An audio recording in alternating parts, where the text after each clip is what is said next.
The coffee cup hit the ground first. Then the cream, a slow, deliberate pour cascading down weathered brown skin, soaking into clothes that had already survived 3 Chicago winters. But it wasn't the burning liquid that made 67-year-old Esther Mae Johnson close her eyes. It was the laughter. 3 voices, young, privileged, entertained. Look at her face. She actually thought we were going to give it to her. What those 3 young men didn't know, what they couldn't possibly have known, was that across the street, behind the tinted windows of a black Mercedes sedan, a pair of eyes watched everything. Eyes that belonged to someone who had built an empire worth $47 billion. Eyes that recognized something in that homeless woman that reminded him of the most important person he'd ever lost. And what happens next? It doesn't just change one life, it changes everything. The shelter at 47th and King Drive opened its doors at 6 a.m., but Esther Mae Johnson had been awake since 4. She always was. Sleep came differently when you were homeless. It came in fragments between the coughing of the man 2 cots over, between the crying of children who didn't understand why they couldn't go home, between the memories that haunted you in the dark. Esther sat on the edge of her cot, her arthritic fingers working slowly to tie the laces of shoes that had more holes than sole. She wore 3 layers despite it being early September, a habit from winters past when the cold had nearly taken her twice. "You heading out early again, Miss Esther?" The voice came from Denise, the overnight shelter coordinator. She was 26, studying for her MSW, and one of the few people who bothered to learn names.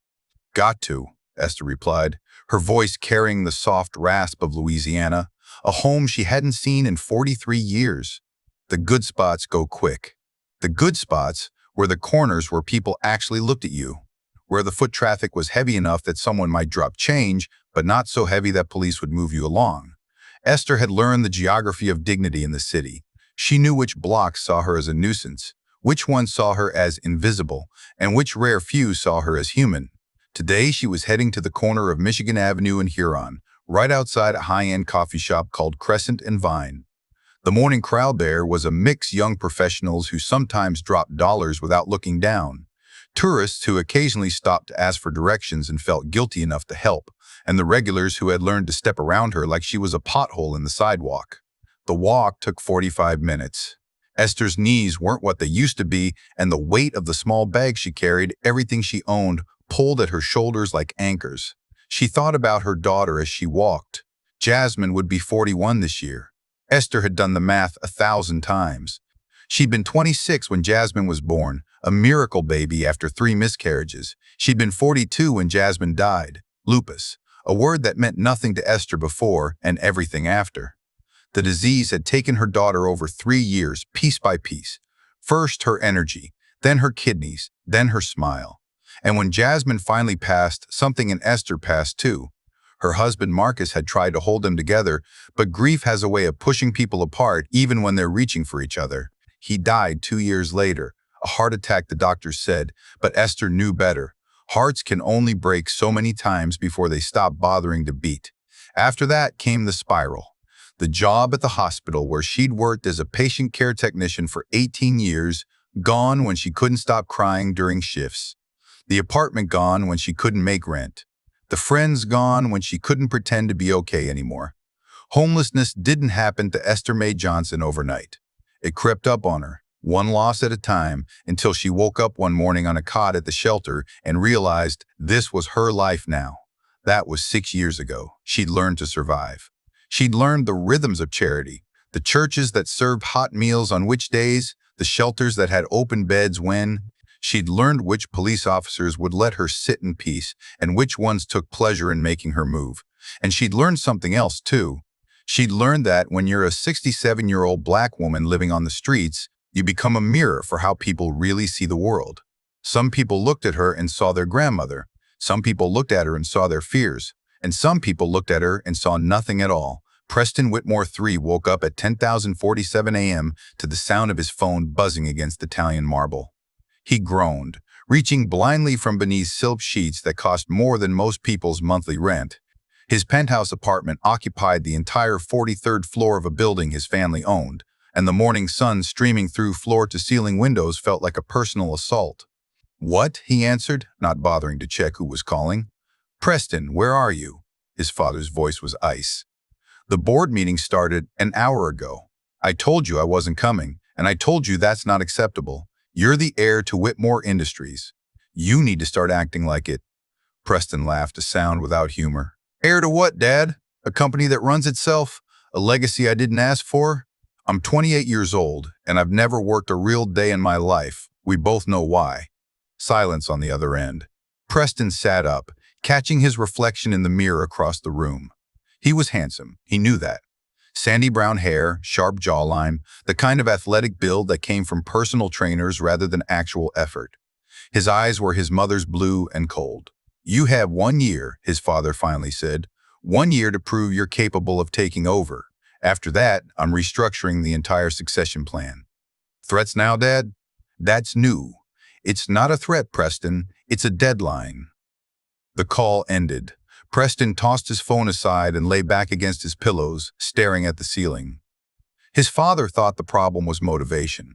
If Preston just tried harder, applied himself more, he'd become the leader the Whitmore empire deserved. But that wasn't the problem. The problem was that Preston Whitmore III had never faced a single consequence in his entire life. Not when he crashed his first car at 16, his father bought him a new one.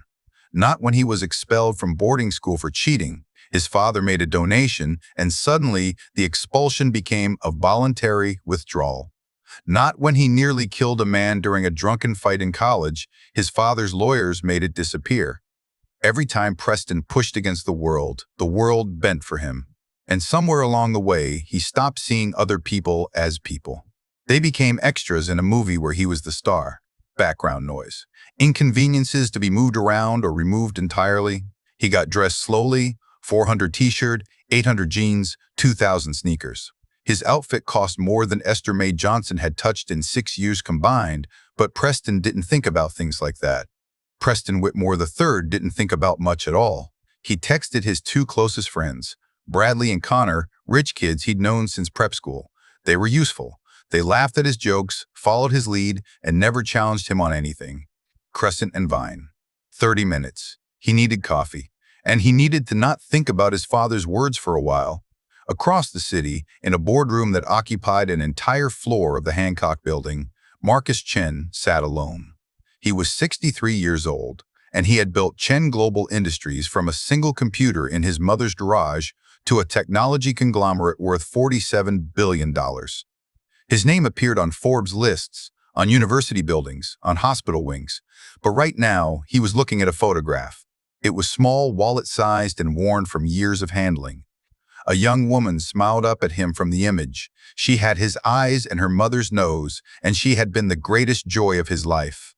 Lily Chen had died 8 years ago, not from disease, not from accident, from despair. She had been struggling with depression for years, a battle Marcus hadn't understood, hadn't taken seriously enough. He'd thrown money at the problem, therapists, treatments, facilities, but he hadn't thrown himself. He'd been too busy building, too busy conquering, too busy being Marcus Chen, the tech titan, to be Marcus Chen, the father.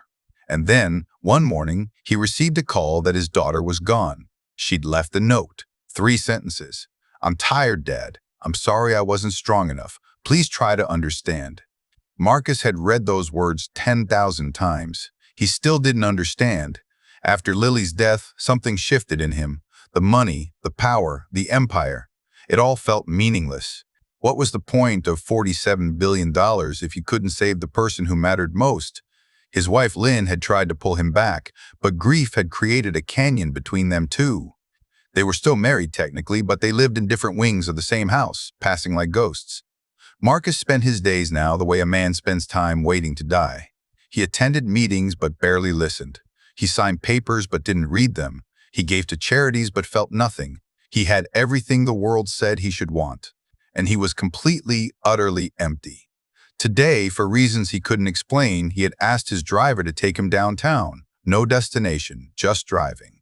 His therapist called it searching behavior. A subconscious attempt to find something or someone that could fill the void Lily had left. Marcus called it surviving. The Mercedes turned onto Michigan Avenue, and that's when he saw her. An elderly black woman sitting on the corner outside a coffee shop. Her clothes were worn but clean. She'd clearly made an effort to look presentable. She had a small sign beside her, "Anything helps. God bless." Marcus watched her for a moment, preparing to tell his driver to move on. But then something happened, something that would change everything. Esther had been sitting on her corner for about 2 hours when she saw them coming. 3 young men. Expensive clothes, expensive watches, expensive attitudes. She'd learned to read people quickly in her years on the street. These weren't the dangerous kind, not the ones who might hurt her physically, but they were the cruel kind, the kind who had so much that other people's suffering became entertainment. She kept her eyes down, made herself small. Maybe they'd walk past. They didn't. "Hey, Bradley, check it out." The one in front, sandy hair, cold blue eyes, gestured toward Esther like she was an exhibit in a zoo. Real live homeless person. "Thought they cleaned these up before the convention started."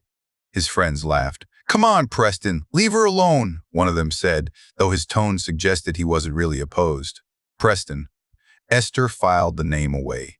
Not because it would be useful, but because she'd learned that remembering made them real, made her real. Preston Whitmore III crouched down to her level, and Esther forced herself to meet his eyes. She wouldn't give him the satisfaction of her fear. "What's your story, Grandma?" He asked it like he was curious, but his smile was all mockery.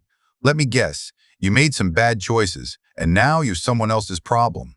Esther said nothing. "I asked you a question," his voice sharpened. "It's rude not to answer." "I'm not looking for trouble," Esther said quietly.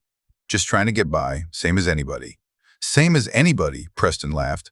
"Lady, we're not the same as anything. Look at you, look at me. This," he gestured to himself, to his friends, to the world that served his every need, "is what winning looks like.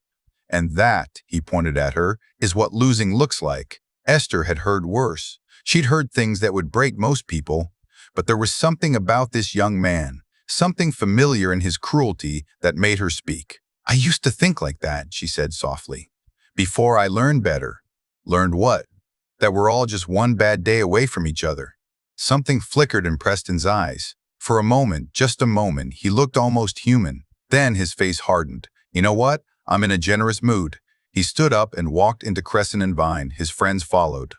Esther watched them through the window, ordering drinks, laughing about something. She returned her attention to her sign, to the faces passing by, to the long hours ahead. 10 minutes later, Preston emerged with a large cup of coffee. He walked directly toward her. "Here," he said, extending the cup. "You look like you could use this." Esther hesitated. In 6 years on the streets, she'd learned to be wary of gifts from people who looked at her like Preston did. But she was tired. And it was hot coffee, and her hands were always cold these days. "Thank you," she said, reaching for it. The moment her fingers touched the cup, Preston let go. It fell. Hit her lap first, then the sidewalk, splattering everywhere. "Oops." His voice was pure performance.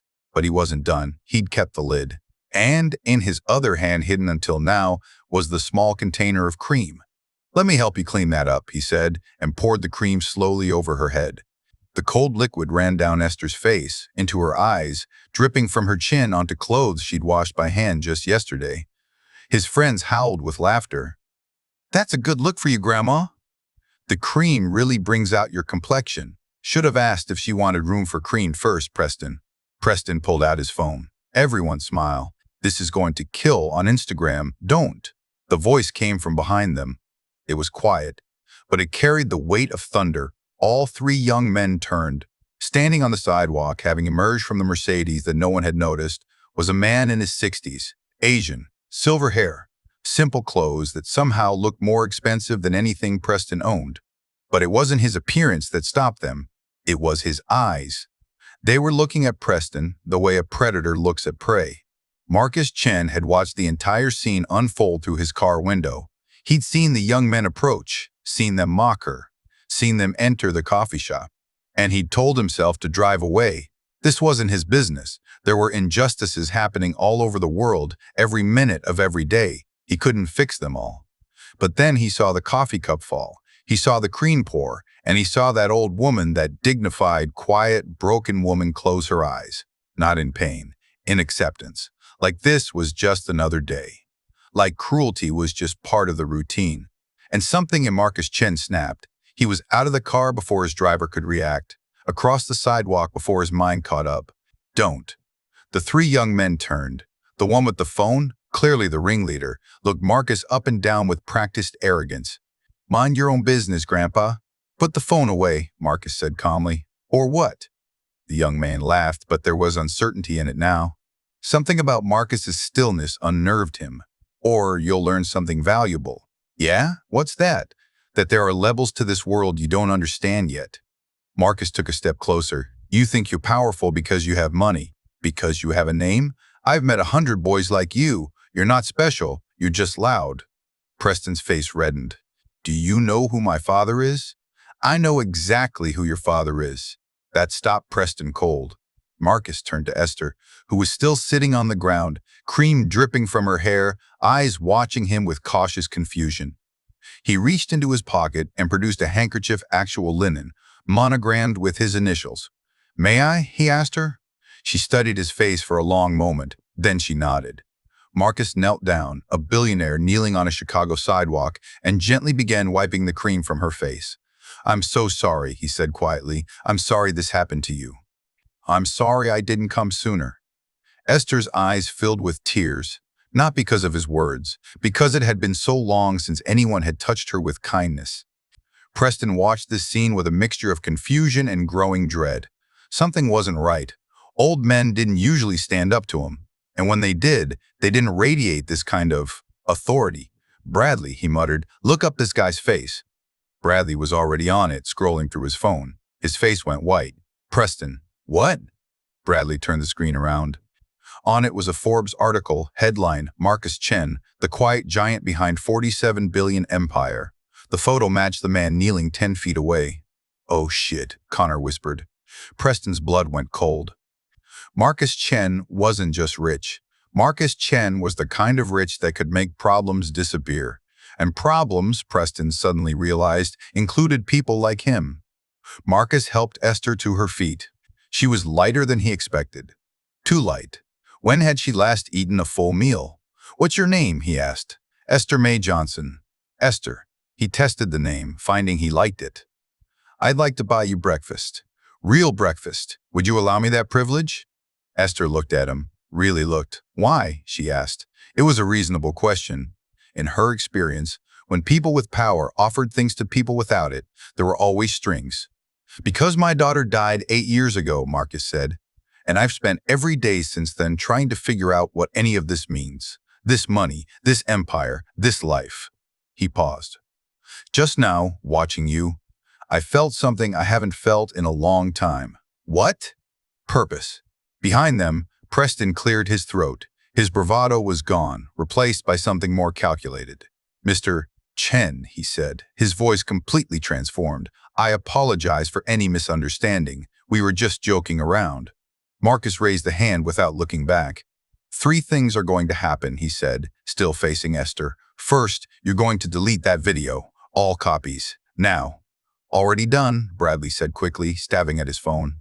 "Second, you're going to apologize to this woman. A real apology. On your knees." Preston's jaw tightened. "Mr. Chen, on your knees." The sidewalk had grown quiet. People had stopped to watch. Phones were recording. Not Preston's cruelty this time, but whatever was about to happen next. Slowly, like a man walking to his execution, Preston Whitmore III lowered himself to his knees on the Chicago sidewalk. The word stuck in his throat. "I'm sorry." "For what?" Marcus asked. For what I did. For the coffee, the cream, the things I said." Esther looked down at this young man, this boy who had so much and understood so little. "I forgive you," she said quietly. Not because he deserved it, but because she had learned long ago that unforgiveness was a poison you drank yourself. "Get up," Marcus said to Preston. "Go home. Think about what kind of man you want to be, because right now, you're not a man at all." Preston rose, face burning with humiliation. He looked at Marcus with something new in his eyes. Hatred. "My father will hear about this," he said. "I'm counting on it." Preston and his friends retreated, disappearing down the street like the cowards they were. Marcus turned back to Esther. "Now," he said, offering his arm. "Breakfast?"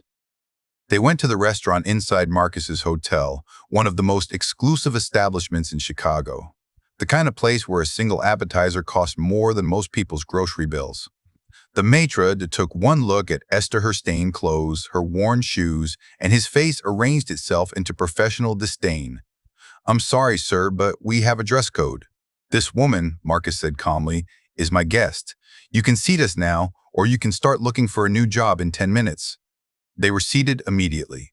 Esther sat across from Marcus, looking around the room with wide eyes. It wasn't that she'd never been in nice places. She'd worked at a hospital for 18 years, seen plenty of wealthy patients. But she'd never been a guest in a world like this. "Order anything you want," Marcus said. "I wouldn't know where to start." "Then I'll order for us both. Trust me?" She studied his face again, looking for the angle. The manipulation. She didn't find it. "Why?" she asked again. "And don't tell me it's about your daughter. I know grief. This is something else." Marcus was quiet for a long moment. "You're right," he finally said. "My daughter is part of it, but there's more." He paused. "When I saw those young men mocking you, I saw everything I hate about the world I've built. I created an empire, made fortunes, and what's happened with all that wealth? People like that boy inheriting power they didn't earn, treating people like objects because they've never faced consequences." He leaned forward. "I watched you close your eyes when he poured that cream on you. And you didn't scream, didn't curse, didn't fight back. You just accepted it, like you'd accepted it 1,000 times before." His voice caught. "That's when I knew I had to do something. Because that acceptance, that's how the world breaks people, slowly, until they stop believing they deserve better." Esther was quiet for a long time. Then she spoke. "I had a daughter too." Marcus went still. "Jasmine. She died 25 years ago. Lupus. She was only 16. I'm so sorry. Thank you." Esther's hands trembled slightly. "After she passed, I fell apart. Lost my husband, lost my job, lost everything. Ended up on the street 6 years ago." She paused. "But here's the thing I've learned. Losing everything doesn't kill you. What kills you is forgetting who you were before the loss."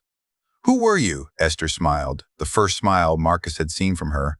"I was a mother who loved too deeply and hurt too much. I was a wife who tried to be enough and couldn't. I was a woman who believed she had a purpose, even when the world kept telling her otherwise." She met his eyes. "I'm still that woman, Mr. Chen, just wearing different clothes." The food arrived, plates of elegance that Esther didn't recognize but accepted with grace.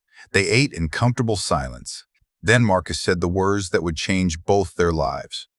"I'd like to help you, Esther, not just today, permanently." "Why?" "Because you remind me of what matters. Because you have dignity that money can't buy. Because I've been looking for a reason to keep going, and maybe, just maybe, you're it." Esther set down her fork. "I'm not a charity case, Mr. Bai. Chen, I know, that's not what I'm offering. Then what are you offering?" Marcus leaned back. "I'm not sure yet, that's the honest answer. But I know this. When I watched you forgive that boy who humiliated you, I saw strength I've never had. I don't want to save you, Esther. I think maybe I want you to save me." Esther was quiet for a long time. Outside the window, Chicago moved on. Cars and people and the endless machinery of a city that didn't care about any of them. Finally, she spoke. "My late husband used to say that God sends angels in disguise, that you can't always recognize them by their wings. Sometimes you recognize them by their timing." "You think I'm an angel?" Marcus almost smiled. "I think you showed up at exactly the right moment. And I think maybe I did too." She paused. "I'll accept your help, Mr. Chen, on one condition. Name it. You don't just help me, you help others like me, the people nobody sees. The people waiting for their own angels." Marcus extended his hand across the table. "Deal." Esther shook it. Neither of them knew it yet, but they had just started something that would shake the foundations of the Whitmore empire. Because Preston Whitmore III had a father too, and his father didn't forgive humiliations easily. Preston's father, Harrison Whitmore, learns of his son's humiliation, and he's not the forgiving type. What starts as a wealthy man's kindness becomes a war between two empires. But Esther has a secret of her own, one she hasn't told anyone in 25 years, a secret that could change everything. And Marcus? He's about to discover that saving one woman might be the key to saving himself if he can survive what's coming. When a billionaire takes a homeless woman's side, the world doesn't applaud. The world fights back. The call came at 11:47 p.m. Harrison Whitmore was in his study, 3 fingers of whiskey deep, when his phone rang. The caller ID showed his son's name, but the voice on the other end was breaking. He humiliated me, Dad, in front of everyone, made me get on my knees and apologize to some homeless woman. Who did this? Marcus Chen. The whiskey glass froze halfway to Harrison's lips. Marcus Chen. The name that represented everything Harrison feared. A self-made empire that had risen from nothing to threaten the old money dynasties that had ruled for generations. Tell me everything, Harrison said, his voice dropping to ice. What Preston didn't understand, what he couldn't possibly understand, was that his petty cruelty had started something much bigger than a sidewalk confrontation. He had started a war, and the woman caught in the middle? She was about to discover that her past wasn't as buried as she thought. Some secrets have a way of rising to the surface, especially when billions of dollars are at stake. Harrison Whitmore didn't build Whitmore Industries, his grandfather did. Theodore Whitmore had made his fortune in steel during the early 1900s, building the beams that held up half of Chicago's skyline. He'd been ruthless, brilliant, and completely without conscience, qualities he'd passed down through the generations like an inheritance of ice. Harrison's father, Preston I, had expanded into real estate and finance. Harrison himself had diversified further tech investments, pharmaceutical holdings, media conglomerates. The Whitmore empire now touched everything from the buildings people worked in, to the news they watched, to the medications they took. But Harrison had never truly built anything, he'd maintained. He'd grown, he'd inherited. And that distinction between creators and inheritors was what kept him up at night. Men like Marcus Chen haunted him, self-made billionaires who had started with nothing and ended with everything. They didn't understand the pressure of carrying a legacy, the weight of a name, the constant fear that you weren't enough to deserve what had been given to you. Harrison had spent 50 years proving he was worthy of the Whitmore name. And now, his son, his failure of a son, had been publicly humiliated by one of those self-made men over a homeless woman. Harrison poured another whiskey and stared at his phone. The situation required delicacy. Chen was powerful, too powerful to destroy outright. But there were other ways to send a message. He dialed a number from memory. Victor, I need information. Everything you can find on an elderly black homeless woman in Chicago. Name, Esther Mae Johnson. And Victor, I need it by morning. Esther woke up in a hotel room, an actual hotel room, with a bed that didn't creak and sheets that smelled like lavender. She lay still for a moment, disoriented, before the memories of the previous day came flooding back. The coffee, the cream, the humiliation, and then the man with the sad eyes who had shown up like an answer to a prayer she'd stopped praying years ago. Marcus Chen. She sat up slowly, her joints protesting less than usual. Perhaps the bed had helped. On the nightstand was a note in elegant handwriting. Esther. Breakfast is arranged for 9 a.m. in the dining room. We have much to discuss. Take your time. MC. She looked around the room, the kind of suite she'd seen in movies but never imagined inhabiting. Her old clothes were gone, replaced by a robe hanging in the closet and a note explaining that fresh clothes would be delivered shortly. Esther padded to the bathroom and caught her reflection in the mirror. For 6 years, she'd avoided her reflection. Mirrors were everywhere on the streets, store windows, car doors, the eyes of people who looked past her, but she'd learned not to look. Now she looked. She saw an old woman with gray hair that needed cutting, eyes that had seen too much, and skin weathered by years of exposure. But she also saw something else. She saw someone who was still standing, someone who had survived, someone who had, for reasons she didn't understand, been given another chance. There was a knock at the door. A young woman entered, a hotel employee carrying shopping bags filled with clothes. Mr. Chen asked us to bring these. He said to choose whatever you like and to take your time getting ready. Esther looked at the bags. Expensive labels she recognized from her years working at the hospital, where wealthy patients had worn them without thought. This is too much, she said. The young woman smiled. Mr. Chen was very specific. He said to tell you that if you tried to refuse, I should remind you about your agreement. Esther thought of their deal. She would accept his help, but only if he helped others too. Slowly, she began to look through the clothes. 2 hours later, Esther Mae Johnson walked into the hotel dining room wearing a simple but elegant navy dress, comfortable shoes that didn't hurt her feet, and something she hadn't worn in years, dignity visible to the world. Marcus stood as she approached, and she saw something shift in his expression. You look beautiful, he said, and she could tell he meant it. I look clean, she corrected, sitting across from him. There's a difference. Not to me. They ordered breakfast simpler this time at Esther's request and began to talk. "I've been thinking about our agreement," Marcus said, "and I have a proposal. I'm listening. I want to start a foundation. Not the usual kind. Not the kind where rich people write checks and pat themselves on the back. A real foundation. One that helps people the way you needed help. Directly, personally. With me, with you at the center." Marcus leaned forward. "You understand what these people need, Esther. You've lived it. I can provide the resources, but you can provide something more important: authenticity, connection, trust." Esther was quiet for a long moment. "You don't know me, Mr. Chen." "Marcus, please. You don't know me, Marcus. You don't know what I've done, what I've lost, who I really am." "Then tell me." Esther looked at him, this strange, sad man who had appeared in her life like a storm and made a decision. "I need to tell you about Jasmine," she said quietly. "The full story. Because if you're going to build something with me at the center, you need to know about the center. Jasmine was diagnosed with lupus when she was 13. Esther's hands wrapped around her coffee cup, drawing warmth from it like a memory. "At first, we thought it was manageable. She was a fighter, my little warrior. She kept going to school, kept making friends, kept being Jasmine, but lupus doesn't care about your spirit.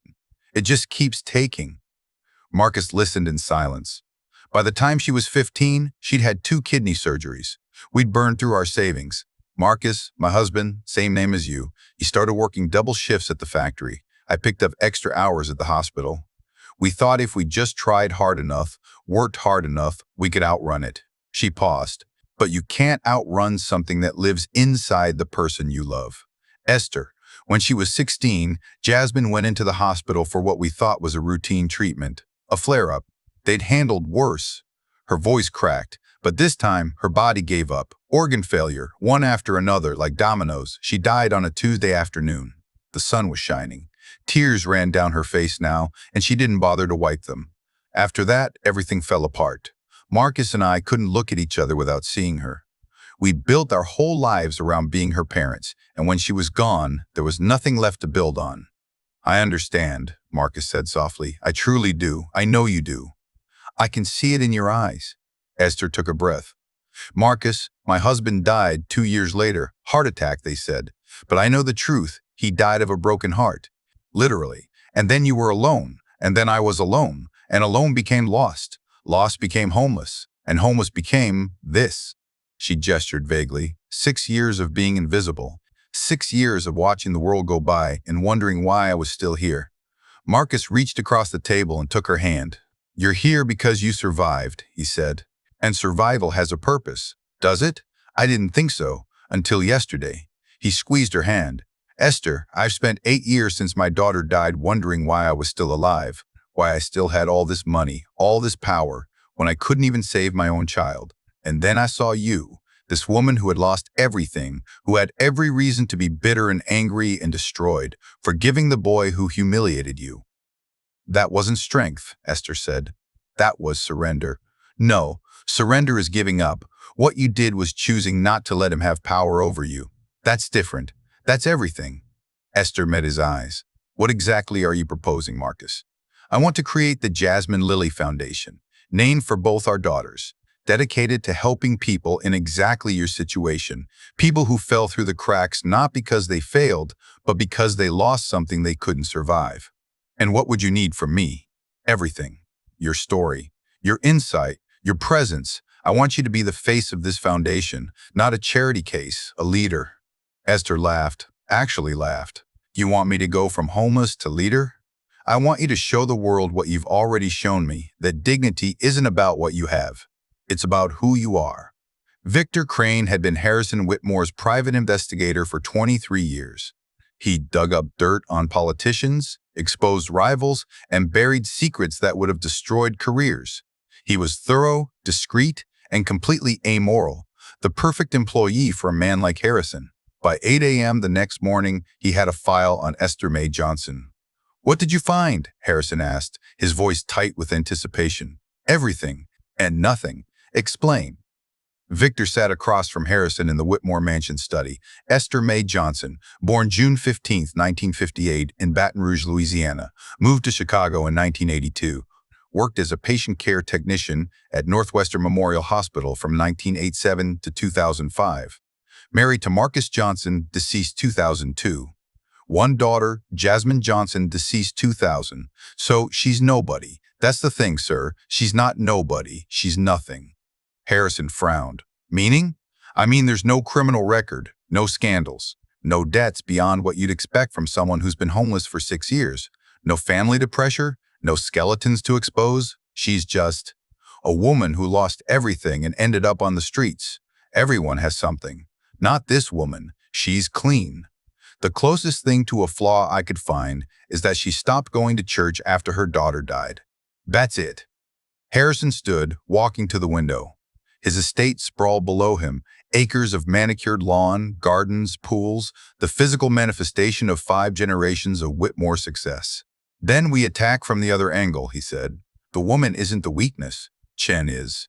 You want me to investigate Marcus Chen? I want you to find out why a $47 billion tech titan suddenly cares about a homeless woman in Chicago. Harrison turned. Because men like Chen don't do charity, they do investment. And if he's investing in this woman, there's a reason. And when I find it, Harrison smiled, cold as winter. Then we use it. 1 week later, Marcus Chen held a press conference. The tech world expected him to announce a new product, a merger, perhaps a quarterly earnings surprise. Instead, he walked to the podium with an elderly black woman by his side. The cameras went wild. Ladies and gentlemen, Marcus began, I'd like to introduce you to Esther Mae Johnson. 7 days ago, I witnessed Mrs. Johnson being publicly humiliated by 3 young men outside a coffee shop. She was treated with cruelty because she was homeless, elderly, and black, treated as though she were less than human. The room went silent. What those young men didn't know, what I didn't know, was that Mrs. Johnson is one of the most remarkable people I've ever met. She lost her daughter to lupus, lost her husband to grief, lost her home, her career, her place in the world, and yet, when I offered her this platform, do you know what she asked for? He paused. She asked me to help others. Not herself, others. Marcus turned to Esther, who stood composed beside him despite the 100 cameras flashing in her face. Today I'm announcing the creation of the Jasmine Lily Foundation, named for both our lost daughters. This foundation will be funded with an initial donation of $200 million from my personal accounts, with a commitment to double that amount within 5 years. Gasps from the audience. The foundation will provide direct assistance to individuals who have experienced homelessness due to loss of loved ones, loss of health, loss of hope. Mrs. the same. Johnson will serve as the foundation's Director of Community Relations. She will not be a figurehead. She will be a leader. He stepped aside and gestured for Esther to approach the microphone. She did so slowly, with the dignity that had survived 6 years of invisibility. I don't know how to do speeches, she said, her Louisiana accent soft but clear. So I'm just going to tell you the truth. She looked out at the sea of faces. 1 week ago, I was invisible. I sat on a corner downtown, and thousands of people walked past me every day without seeing me. I wasn't a person to them. I was a problem, an obstacle, something to step around. She paused. But here's what I learned in those 6 years. Invisibility doesn't erase you. It just gives you time to watch. And what I watched was a world that had forgotten how to see each other. A world where we become so wrapped up in our own lives, our own phones, our own fears, that we've stopped looking up. Her voice strengthened. Mr. Chen looked up. On one random Tuesday, for reasons neither of us understand, he looked up and he saw me.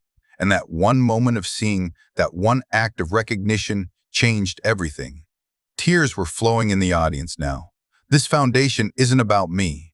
It's about everyone who's still out there waiting to be seen. It's about proving that it only takes one person, one moment of kindness to change a life. She turned to Marcus. Thank you for seeing me. The room erupted in applause. But in a mansion across the city, Harrison Whitmore watched the press conference on a 60-inch screen and felt something ice-cold settle in his stomach. Marcus Chen had just turned a homeless woman into a symbol, and symbols were dangerous. The attacks started small.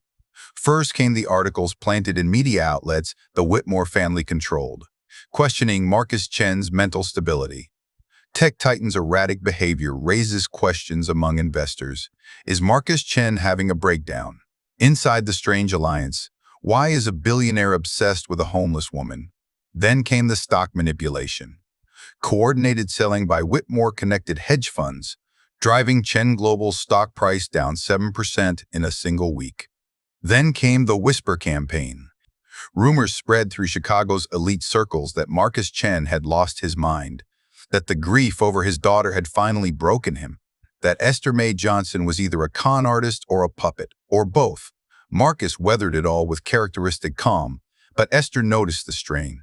"You don't have to do this," she said one evening as they reviewed foundation documents in his office. "I know who's behind these attacks. Your assistant showed me the ownership structures of those media outlets. It's the Whitmores." Marcus looked up from his paperwork. "You figured that out?" "I was a patient care technician for 18 years, Marcus. I learned to read charts, patterns, systems. This isn't random. This is coordinated." "Yes, it is." "Then walk away. I'm not worth a war with one of the most powerful families in Chicago." Marcus set down his pen. "Do you know why I really did this, Esther? You told me. Your daughter. That's part of it. But there's more." He stood, walking to the window. "My entire life I've been measured by what I built. Chen Global, $47 billion. The Forbes lists, the magazine covers, the university buildings with my name on them. And I bought into it. I believed that was who I was. My accomplishments, my empire, my legacy." He turned to face her. "But when Lily died, I realized something terrible. She didn't care about any of that. She didn't love me because I was Marcus Chen, the tech titan. She loved me because I was her dad. And I'd spent her whole life being so focused on building, I'd forgotten to be present." Esther was silent. "I can't get those years back. I can't bring her back. But I can do something different now. I can use this empire I built for something that matters. And what matters right now is you and everyone like you." He met her eyes. "So no, Esther, I'm not walking away. This is the first thing I believed in since my daughter died. The Whitmores can throw everything they have at me. I'm not backing down." Esther studied him for a long moment. "Then, I need to tell you something," she said quietly. "Something I haven't told anyone in 25 years." "What?" She reached into the folder in front of her and pulled out a document, old, yellowed, but carefully preserved. "When Jasmine was in the hospital, during one of her treatments, I overheard something. A conversation between doctors.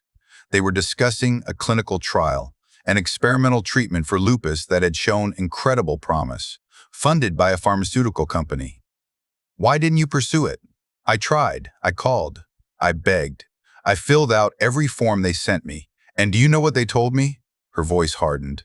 "They told me Jasmine didn't qualify, not because of her health, because of our insurance. Because we couldn't afford the supplemental costs. Esther, my daughter died because we were poor, Marcus. Because some company decided that profit mattered more than a 16-year-old girl's life." Marcus felt his blood run cold. "What company?" Esther slid the document across the table. Marcus looked at it. The letterhead was unmistakable. Whitmore Pharmaceutical Holdings. The silence in Marcus's office was absolute. He stared at the letter, a rejection notice dated October 14, 2000, for what felt like an eternity. "You're saying," "I'm saying that Harrison Whitmore's company denied my daughter access to a treatment that might have saved her life." Esther's voice was steady, but her hands trembled. "I didn't know it was connected to him at the time. Whitmore Pharmaceutical Holdings was just 3 words on a letterhead. I had no idea who owned it. But now you do. Now I do." Marcus set down the letter. "Esther, why didn't you tell me this before?" "Because I wasn't sure it mattered. I found this document after Jasmine died, when I was going through our files. I tried to do something with it, contacted lawyers, patient advocacy groups. They all told me the same thing. The company had done nothing illegal. They had the right to set their own criteria. Legal and moral aren't the same thing. I know.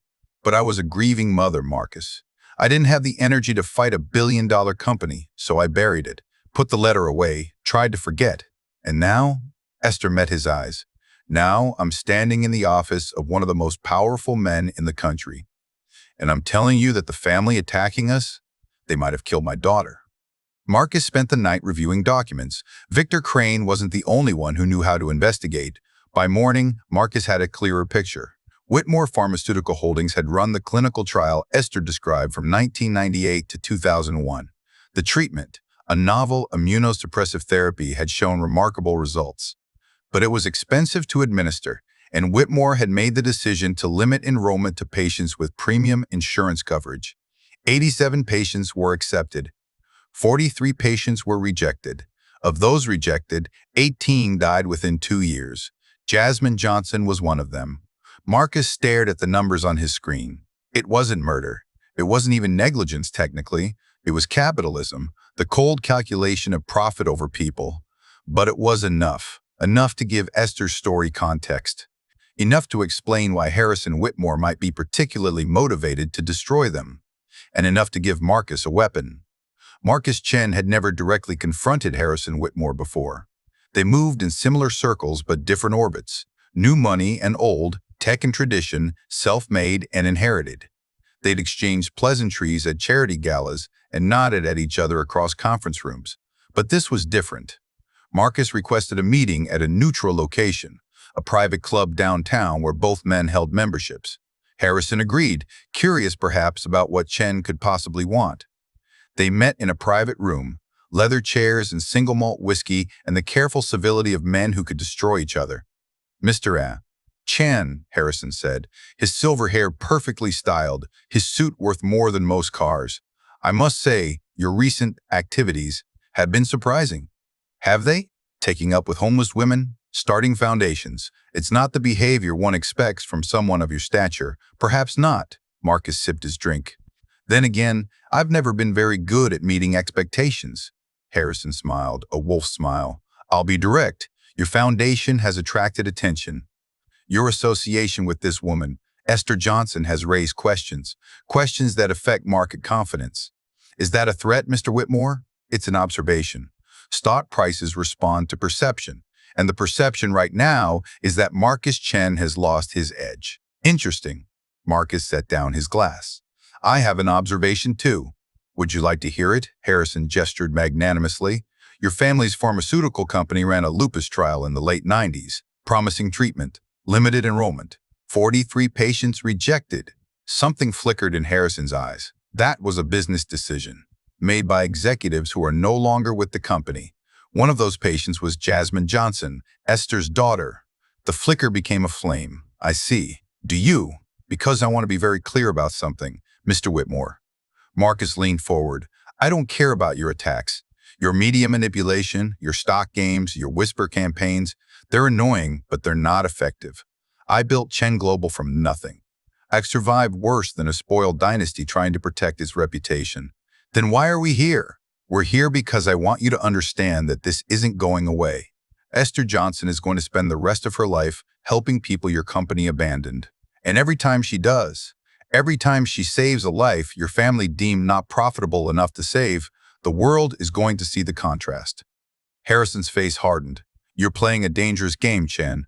No, Mr. Whitmore, I'm playing the only game that matters. Marcus stood. Your son humiliated a grieving old woman in broad daylight. He poured cream on her head like she was nothing. And instead of teaching him better, you spent the past 2 weeks trying to destroy her. She's nobody. She was somebody's mother. She was somebody's wife. She was somebody, period. And the fact that you can't see that tells me everything I need to know about the Whitmore legacy. Marcus walked to the door. One more thing. I've compiled a file on the clinical trial, the rejection criteria, the mortality rates of patients who were turned away. I'm not planning to release it yet. But if anything happens to Esther Johnson, if your attacks escalate beyond what they already are, that file goes to every investigative journalist in the country. He opened the door. Enjoy your whiskey, Mr. Whitmore. It might be the last peaceful moment you have for a while. That night, Preston Whitmore III sat in his father's study watching the old man drink. He'd never seen his father like this. Unsettled, distracted, something almost like fear in his eyes. What did Chen say to you? Preston asked. Nothing that matters. Dad, I said it doesn't matter. Harrison slammed his glass down. That woman is nothing. A homeless nobody who got lucky. Chen is using her for good press, and when he gets bored, he'll throw her away like everyone else does. Preston was quiet for a moment. What if you're wrong? Excuse me? What if Chen isn't using her? What if he actually believes in what he's doing? Harrison stared at his son like he'd grown a second head. Since when do you care about what people believe in? I don't know. Preston looked at his hands, the hands that had poured cream on an old woman's head 2 weeks ago. I've been thinking about what he said, about what kind of man I want to be. He humiliated you. He was right. The words hung in the air between them. That woman, Esther, she forgave me.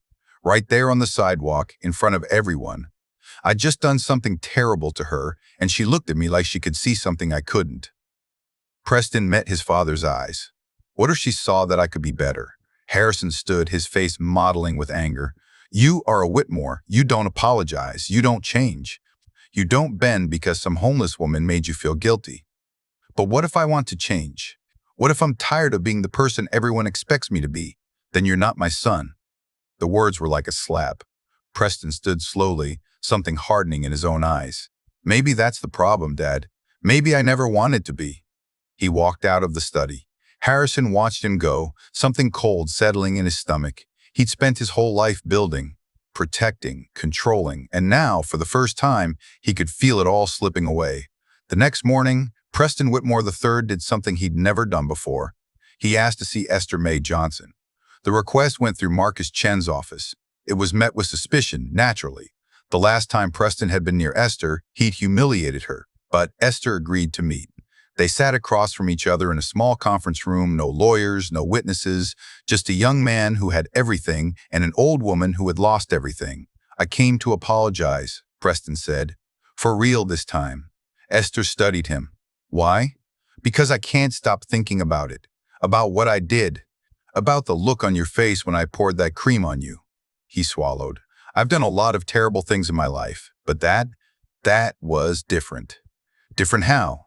Because you weren't a threat. You weren't someone trying to compete with me or take something from me. You were just a person. And I tried to destroy you for fun. You didn't destroy me. I know. That's what kills me. Preston leaned forward. You forgave me, right there. Without hesitation. How do you do that? Esther was quiet for a long moment. I lost my daughter 25 years ago, she finally said. Lupus. She was 16. I'm sorry. After she died, I carried so much anger. At God, at the doctors, at myself for not being able to save her. And that anger, it ate me alive. It destroyed my marriage, my career, my life. Preston listened. I spent years being angry. And do you know what I learned? Anger doesn't hurt the people you're angry at. It only hurts you. It's like drinking poison and waiting for the other person to die. So you stop being angry? I started choosing. Every day, every moment, I choose whether to hold on or let go. When you poured that cream on me, I had a choice.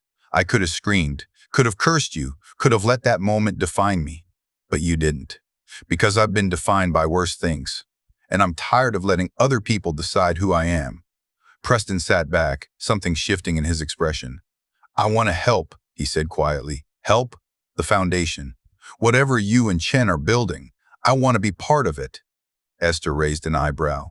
Your father would never allow that. My father doesn't get to decide who I am anymore. Preston met her eyes. I've spent 28 years being exactly what he wanted me to be, and all it's made me is this. Someone who pours cream on old ladies for entertainment. And you think one conversation will change that? No. Preston shook his head. I think one conversation is just the beginning, but I have to start somewhere. Esther studied him for a long moment.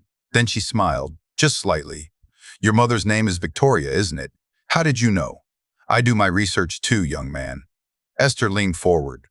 Before I agree to anything, I want you to answer one question honestly. Can you do that? Yes. If helping us means destroying your relationship with your father forever, are you willing to accept that? Preston didn't hesitate. Yes. Why? Because when I'm 67, sitting in a room with someone who's been through what you've been through, I want to be able to look at myself in the mirror. Esther was quiet. Then she extended her hand. Welcome to the Jasmine Lily Foundation, Mr. Whitmore. Let's see what you're made of. Harrison Whitmore's empire begins to crumble, but he has one final card to play. A secret that could destroy everything Marcus and Esther have built. Meanwhile, Esther discovers that Jasmine's death wasn't just unfortunate, it was deliberate. Someone at Whitmore Pharmaceuticals specifically rejected her application. Someone who's still alive, someone who's about to come face to face with a mother's rage. And Preston? His transformation will cost him everything he's ever known. But sometimes, losing everything is the only way to find out who you really are. When the truth comes out, some people run, others stand and fight. Esther Mae Johnson was done running. The file was hidden in a sealed box in Harrison Whitmore's private vault. 25 years of dust covered the lid. 25 years of secrets locked away. And now Preston Whitmore III held the key. Inside were documents that would change everything. Documents that proved Jasmine Johnson hadn't just been rejected from the clinical trial. She'd been specifically targeted for rejection by someone whose signature Esther would recognize. A name from her past, a face she'd trusted. When the truth came out, it wouldn't just bring down an empire. It would rewrite history and force Esther to confront a betrayal so deep, so personal, that even her legendary forgiveness might not survive it. Preston had been planning this for 2 weeks. After his conversation with Esther, something had unlocked inside him. Call it conscience, call it redemption, call it the desperate need to become someone different. Whatever it was, it drove him to do something he'd never done before. Defy his father. The Whitmore family vault was in the basement of the mansion, behind 3 separate security systems that Preston had memorized as a child. His father had shown him the vault when he was 12, explaining that someday all of this would be his. Knowledge is power, Harrison had said, and some knowledge is too powerful to share. Now Preston understood what he meant. The vault contained financial records, property deeds, legal agreements, the paper trail of 5 generations of Whitmore dealings. Most of it was boring, legitimate, expected. But there was a sealed box in the corner that had always been off limits. When you're ready, Harrison had told him, you'll understand. Preston was ready now. He broke the seal. Inside were documents related to Whitmore Pharmaceutical Holdings, specifically the lupus clinical trial from 1998-2001. Preston already knew about the trial from Marcus Chen's investigation, but these documents were different. These were internal, rejection letters, application reviews, handwritten notes in the margins. And then he found it, a memo dated September 3, 2000. The subject line, Application J2847. Jasmine Johnson's application number. The memo was from someone named Dr. Eleanor Hartwell, the trial coordinator. It was addressed to Harrison Whitmore himself. Per your request, application EJ2847 has been flagged for rejection. The patient, Jasmine Johnson, age 16, technically meets our enrollment criteria, but the family's insurance coverage has been cited as insufficient. I want to note my objection to this decision. The patient is an ideal candidate for the therapy, and her prognosis without treatment is terminal. However, I understand there are factors beyond medical considerations at play here. The rejection letter will be sent within 30 days. Preston read the memo twice, 3 times, per your request. His father had personally intervened to reject Jasmine Johnson, but why? What could a 16-year-old girl and her family have possibly done to attract the attention of Harrison Whitmore? Preston kept digging. An hour later, he found the answer. And when he did, his blood ran cold. There was a photograph paper clipped to a stack of documents. Preston stared at it, his mind refusing to process what his eyes were seeing. The photo showed 3 people standing in front of a hospital, 2 women and a man. The women were in nursing scrubs. The man wore a doctor's coat. Preston recognized one of the women immediately. It was Esther Mae Johnson, younger, 30 years younger, but unmistakably her. The man in the photo was also familiar. Preston had seen his face in family portraits, in old newspaper clippings, in the gallery of distinguished Whitmores that lined the mansion's hallways. It was his grandfather, Preston Whitmore I. The documents told the story. In 1989, Preston Whitmore.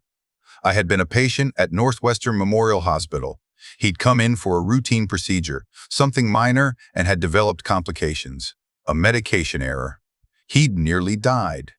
The investigation that followed had identified 2 nurses as responsible for the error. One was Eleanor Hartwell, the same woman who would later become Whitmore Pharmaceuticals' trial coordinator. The other was Esther Mae Johnson. Neither nurse was found to be at fault. The error was traced to a faulty medication label, a manufacturing defect. Both women were cleared. But Preston Whitmore. I had been furious. He demanded consequences. When the hospital refused to fire the nurses, he threatened to withdraw his family's considerable donations. The hospital held firm. So Preston, I had taken a different approach. He'd hired Eleanor Hartwell, removed her from nursing, trained her in pharmaceutical administration, and eventually placed her in charge of the lupus clinical trial. a position of power, a position of gratitude. And when Jasmine Johnson's application came across Eleanor's desk, Preston the First had sent word, reject her, not for medical reasons, for revenge.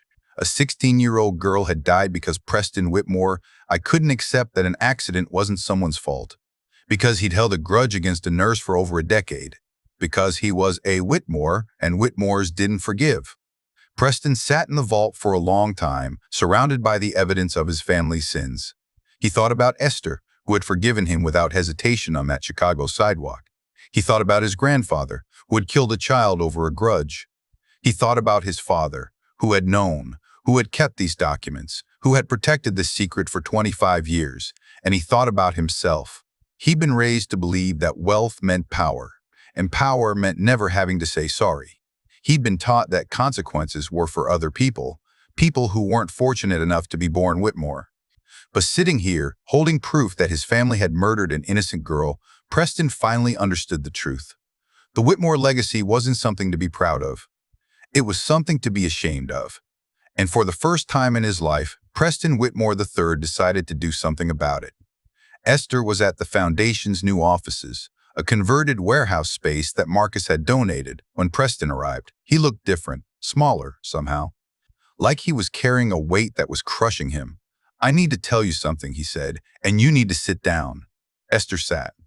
Preston told her everything. He told her about the vault, about the documents, about her application to the clinical trial and why it had really been rejected. He told her about his grandfather's grudge, about Eleanor Hartwell, about the photo of Esther herself taken 36 years ago. And he told her about the memo that proved it was all deliberate. When he finished, Esther was silent. She was silent for so long that Preston began to wonder if she'd heard him at all. Then she spoke. I remember your grandfather. You do? He was in room 412. A month before I had Jasmine. Esther's voice was distant, like she was speaking from somewhere far away. There was a medication error. They blamed us, Eleanor and me, even though it was the manufacturer's fault. We were cleared, but he was angry. So angry. He called me names. Threatened to have me fired. Esther, I told Marcus, my husband, about it that night. He wanted me to quit. Said no job was worth being treated like that. She laughed, but there was no humor in it. I told him I couldn't quit. We needed the money. We had a baby on the way. Preston felt tears burning in his eyes. If I had known, if anyone had known, don't. Esther raised her hand. Don't apologize for something you didn't do. My family killed your daughter, Esther. Your grandfather killed my daughter. Your father covered it up. But you? She met his eyes. You're here. You're telling me the truth. That's different. How can you not hate me? Esther was quiet for a moment. Because hate is what killed Jasmine. Your grandfather's hate. His inability to let go of a grudge that should have been forgotten in a week. She shook her head. I refuse to let his hate become my hate. That's how cycles continue. That's how the poison spreads. But what are you going to do? Esther stood slowly, her arthritic joints protesting. I'm going to find Eleanor Hartwell, and I'm going to ask her a question. What question? Esther looked at him with eyes that had seen too much and survived it all. I'm going to ask her if it was worth it. Eleanor Hartwell was 72 years old, retired, and living in a suburb of Milwaukee. She hadn't practiced medicine or pharmaceutical administration in over a decade. She'd quietly left Whitmore Pharmaceutical Holdings in 2005, shortly after the clinical trial concluded, with a generous severance and a non-disclosure agreement. She had tried not to think about the 43 patients she'd rejected, tried not to wonder how many of them had died, but some nights, when the dreams came, she couldn't escape the faces. Especially one face. Jasmine Johnson, 16 years old, terminal lupus, an ideal candidate. Eleanor had reviewed her application 6 times, looking for a legitimate reason to reject it. There was none, but Preston Whitmore had been very clear, reject her, so Eleanor had, and she had lived with that decision for 25 years. When Esther Mae Johnson arrived at her door, Eleanor didn't ask how she'd been found. She'd been expecting this day for a quarter of a century. Mrs. Johnson, she said. Please come in. They sat across from each other in Eleanor's modest living room. Tea was offered and declined. You know why I'm here, Esther said. Yes, I have the documents. The memo you wrote to Harrison Whitmore. The note about my daughter. I assumed someone would find them eventually. Eleanor's hands trembled slightly. I've been waiting for this. Then tell me what I need to know. Why?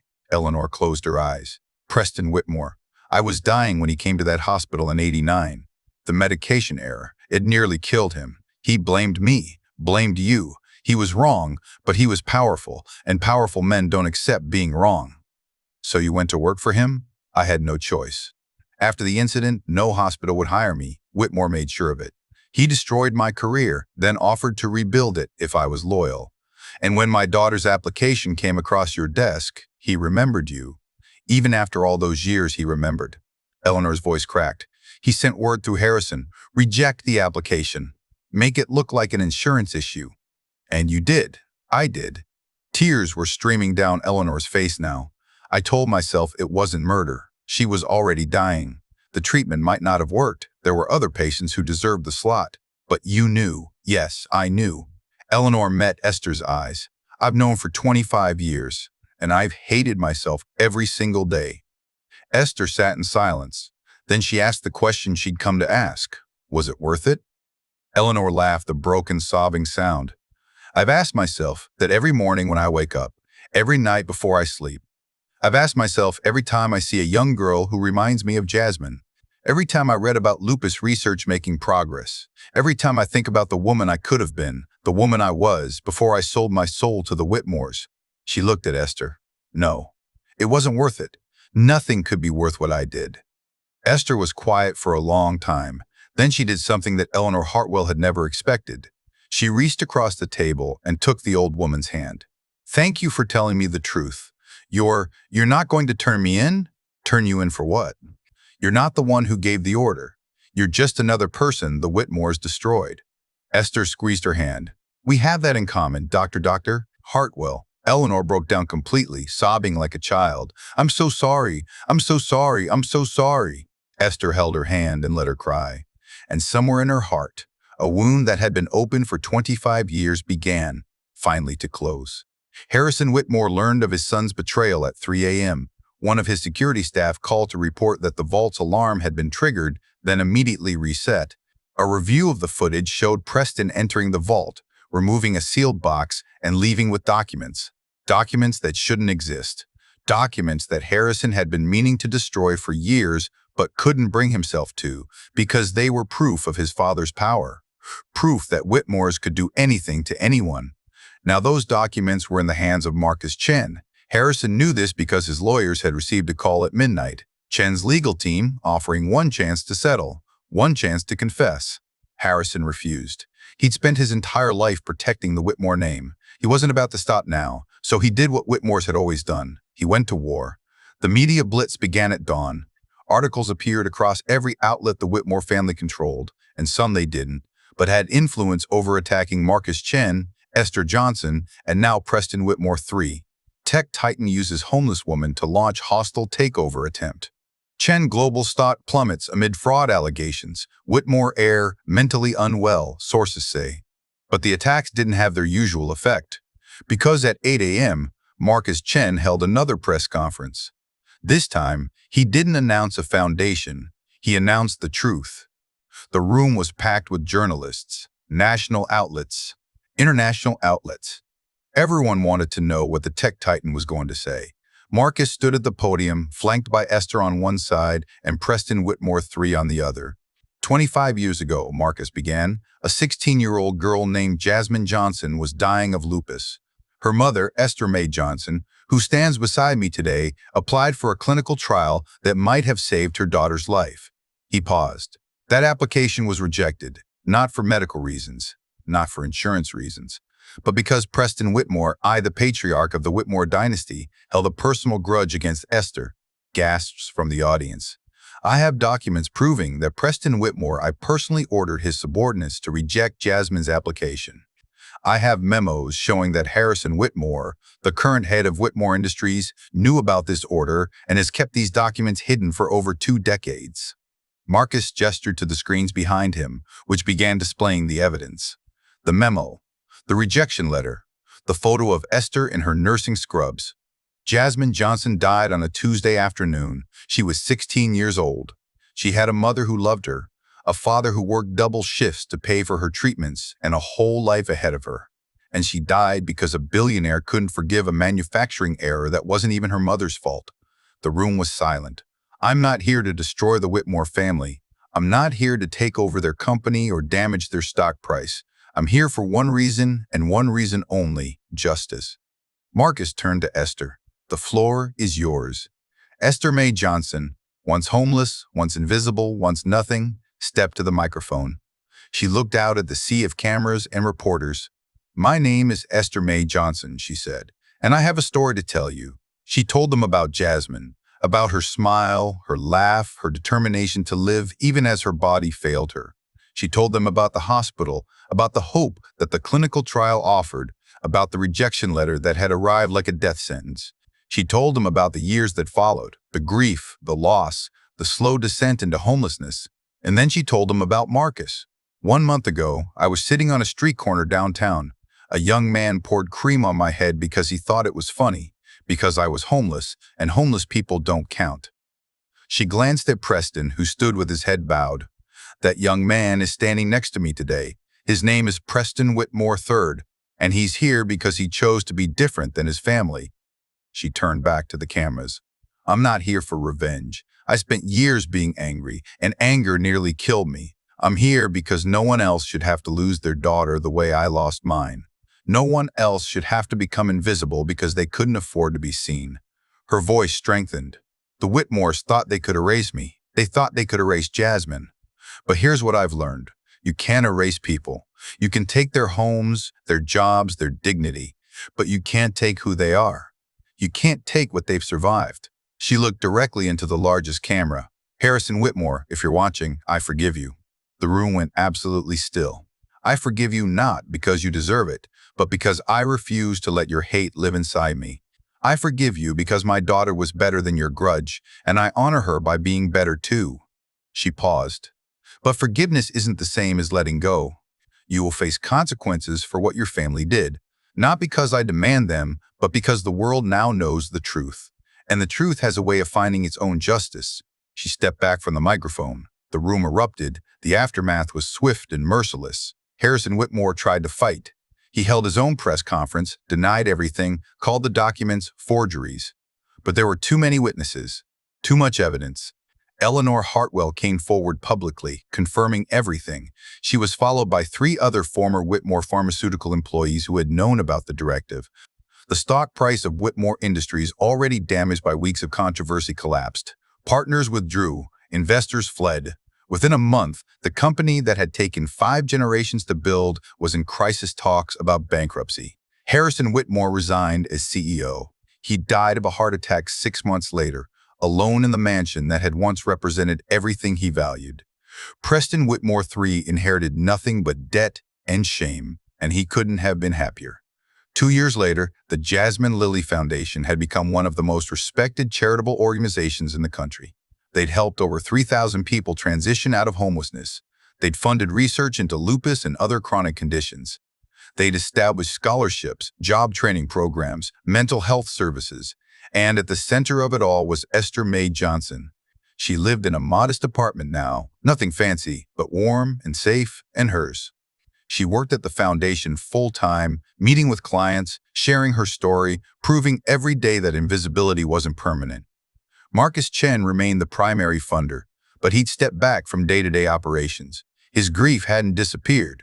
Grief never really does, but it had transformed into something purposeful. He and Esther talked every Sunday about their daughters, about loss, about what it meant to keep going when every instinct told you to stop. They'd become family, in the truest sense of the word. Preston Whitmore III worked at the foundation too. He'd started in the mailroom, literally, and worked his way up to program coordinator. He lived in a small studio apartment. He took the bus to work. He hadn't touched his family's money in 2 years, and for the first time in his life, he was proud of who he was. One evening, as the foundation was hosting its annual gala, Preston found Esther standing alone on the balcony. "Big night," he said, joining her. "Big night," she agreed. They stood in silence, looking out at the Chicago skyline. "Can I ask you something?" Preston said. "Of course. That day on the sidewalk, when I did what I did to you, did you really forgive me? Right then, in that moment?" Esther was quiet for a while. "Yes," she finally said, "but not because you deserved it. Then why? Because holding on to anger is like grabbing a burning coal. You're the one who gets hurt. She turned to face him. My daughter taught me that. Not in words, but in how she lived. Even when her body was failing her, she never stopped being kind, never stopped seeing the good in people. She sounds amazing. She was. Esther smiled. And so are you, Preston. The person you become, that's who you were always supposed to be. You really believe that? I know it. She put a hand on his arm. Some people spend their whole lives running from who they are. You ran towards something better. That's rare. That's beautiful. Preston felt tears prick his eyes. Thank you, Esther, for everything. Thank me by keeping going. Thank me by being the person your grandfather never was. She squeezed his arm. That's how we win, Preston. Not by destroying our enemies, but by becoming better than them. The gala was the foundation's biggest event yet. Over 1,000 people had gathered to celebrate 2 years of impact. When it came time for Esther to speak, she walked to the stage slowly. Her joints didn't hurt as much as they used to. Good nutrition, medical care, and purpose had restored what years of hardship had worn away. But she was still 70 years old, still carried the weight of everything she'd lost, and still standing. Good evening, she said, and the room fell silent. My name is Esther Mae Johnson, and I'd like to tell you about invisibility. She looked out at the crowd. Wealthy donors, politicians, celebrities, all gathered to celebrate her. 2 years ago, I was invisible. I sat on a street corner in this city, and thousands of people walked past me every day without seeing me. I was a problem to be stepped around, an embarrassment to be ignored, a reminder of how easily any of us could fall. She paused. But here's what I learned during those 6 years on the streets. Invisibility isn't about what other people see. It's about what you see in yourself. And even when the world couldn't see me, I never stopped being Esther Mae Johnson. I never stopped being Jasmine's mother. I never stopped being someone who deserved dignity. Her voice strengthened. The foundation we built together isn't about giving people things. It's about seeing them. It's about recognizing that every person you pass on the street has a story just as complex, just as painful, just as hopeful as your own. She thought of Jasmine. My daughter died 27 years ago. For a long time, I thought her death was meaningless, a tragedy without purpose. But standing here tonight, I understand something different. Tears ran down her face, but her voice didn't waver. Jasmine's death led me to this moment. Every piece of suffering I endured, losing her, losing my husband, losing my home, losing everything, brought me here, to this stage, to all of you, to a foundation that carries her name and honors her memory every single day. She looked at Marcus, who was wiping his own tears. She looked at Preston, who was nodding. She looked at the 1,000 faces watching her. I don't believe suffering is necessary. I don't believe we have to lose everything to find meaning. But I do believe that when we survive suffering, when we come out the other side, we have a choice. We can let it destroy us. Or we can let it transform us into something stronger, something kinder, something more capable of helping others. She took a breath. I choose transformation. Every day, every moment. I choose to take the worst thing that ever happened to me and turn it into something beautiful. She smiled, the smile of a woman who had walked through fire and emerged carrying light. Tonight, I ask you to choose the same. Choose to see the invisible. Choose to help the forgotten. Choose to believe that every person, regardless of their circumstances, deserves dignity, respect, and hope. She raised her glass. To Jasmine, to Lily, to everyone we've lost, and everyone we're going to save. The room rose to their feet.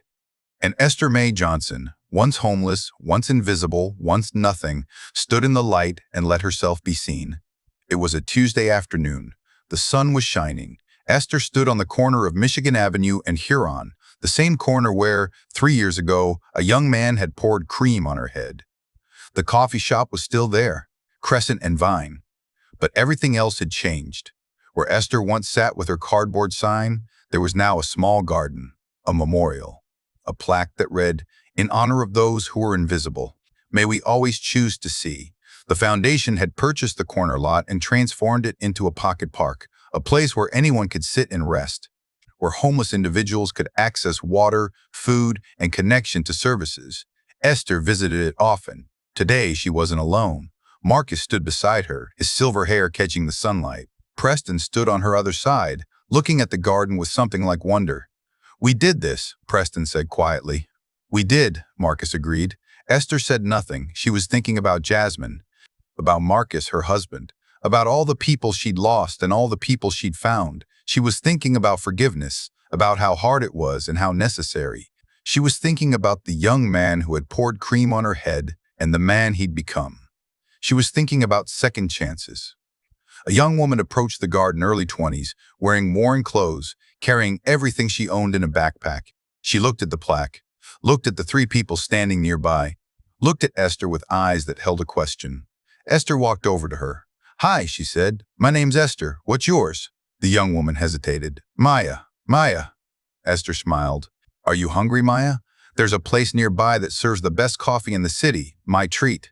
Maya's eyes filled with tears. "Why would you help me? You don't even know me." Esther took her hand.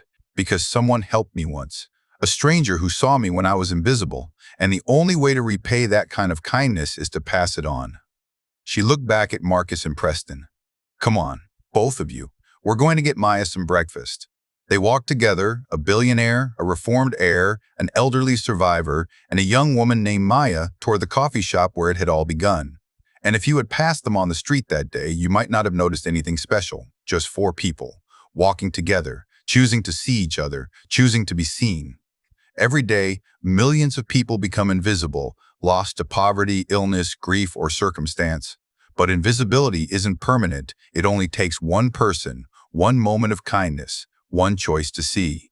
If you or someone you know is experiencing homelessness, please reach out to local services in your area. You are not invisible. You are seen. You matter. In honor of all the Jasmines and Lilies we've lost, and all the Esthers still waiting to be found. The greatest tragedy is not that evil exists in the world. It's that good people see it and do nothing. Choose to do something. Choose to see. Choose to be the answer to someone's prayer. Esther Mae Johnson, founder, Jasmine Lily Foundation.